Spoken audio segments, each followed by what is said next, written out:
Next.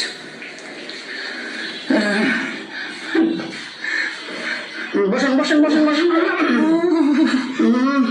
কি সমস্যা?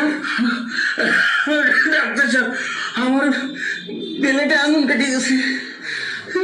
আঙ্গুলি belt কেটে গেছে? বেলেটে আঙ্গুল কেটে গেছে? বুঝতে পারছি। নাম কি? নাম আবিজাবি খান। আবিজাবি খান। বয়স কয়শো? এই তোমার কত? বয়স 69 হবে। 69। আচ্ছা আচ্ছা, 69, 9 আর 6।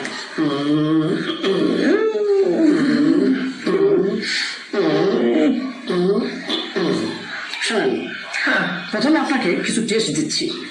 এই টেস্টগুলো আপনাকে করতে হবে। যেমন ধরেন, প্রথমে রক্ত পরীক্ষা করবেন, তারপরে স্টুল, তারপরে ইউরিন, এক্স রে করবেন, ইসিজি দিছি ইসিজি করবেন। ঠিক আছে? এগুলো করে নিয়ে আসার পরে দেন আমি আপনার আমি অপারেশন করবো আর কি। ঠিক আছে? ডাক্তার সাহেব, আমার একটু আঙুল কেটে গেছে, এর জন্য প্রস্রাব পায়খানা এইসব পরীক্ষা করতে হবে কেন? ডাক্তার কি আপনি না আমি? আপনি। বিষয়টা হচ্ছে, আপনার তো আঙ্গুল কাটছে, অনেক রক্ত গেছে। এখন যদি রক্ত দেওয়া লাগে, তাহলে আমার তো জানতে হবে রক্তের গ্রুপটা কি, কয় ব্যাগ রক্ত লাগবে, এটা জানতে হবে। এই জন্য রক্তটা পরীক্ষা করবেন। এরপরে আপনার ইউরিনটা টেস্ট এই কারণে যে আপনি কাটার পরে আপনি প্রস্রাব করছেন কি করেন না, আপনি ডায়াবেটিস আছে কি আছে না। কারণ শরীর কাছে আপনার ডায়াবেটিস রোগীর ওই ঘা সহজে শুনে না, বুঝতে পারছেন? এই জন্য আমার ওই প্রস্রাবটা পরীক্ষা করতে হবে ডায়াবেটিস আছে কি না। সে বুঝলাম।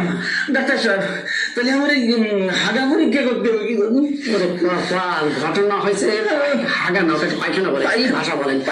পায়খানা পরীক্ষা করার কারণ হচ্ছে যে আমি যখন বিলেট দিয়ে আপনার পোজ দেবো, মানে আপনার অপারেশন করবো, তখন আপনি যদি প্যান্ট ভরে মারিয়ে দেন, এই জন্য আপনার স্টুলের কি অবস্থা সেটা জানার জন্য আমি স্টুল টেস্ট করবো।